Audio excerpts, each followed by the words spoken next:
যুব সমাজকে খেলাধুলার সাথে সম্পৃক্ত করতে জেলা ও উপজেলা পর্যায়ের ক্রীড়া সংগঠনগুলোকে আরো সক্রিয় করতে জেলা প্রশাসকদের নির্দেশ দিয়েছেন যুব ও ক্রীড়া উপদেষ্টা আসিফ মাহমুদ সজীব ভূঁইয়া।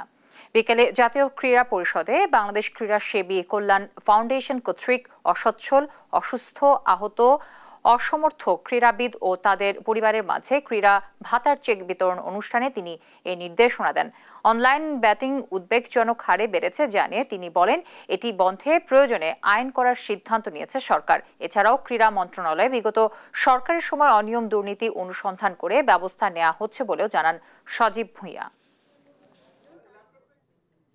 উপজেলা ক্রীড়া সংস্থাগুলো খুব দ্রুত সবগুলো পুনর্গঠন করা প্রয়োজন, কারণ ক্রীড়া ক্ষেত্রে যে স্থবিরতা আছে সেটা আমরা কাটিয়ে উঠতে চাই এবং ক্রীড়া ক্ষেত্রে স্থবিরতা কাটিয়ে ওঠার মাধ্যমেই আমরা তরুণ প্রজন্মকে ইতিবাচক এঙ্গেজমেন্টের দিকে আসলে নিয়ে আসতে পারবো। যখন খেলাধুলা সহ সোসাইটিতে এরকম বিষয়গুলো বেশি প্রাধান্য পায়, সামনে থাকে, তখন আমাদের ইয়ুথরা মাদক থেকে শুরু করে বিভিন্ন যে ইভিল প্র্যাকটিস আছে সেখান থেকে ডাইভার্টেড হয়।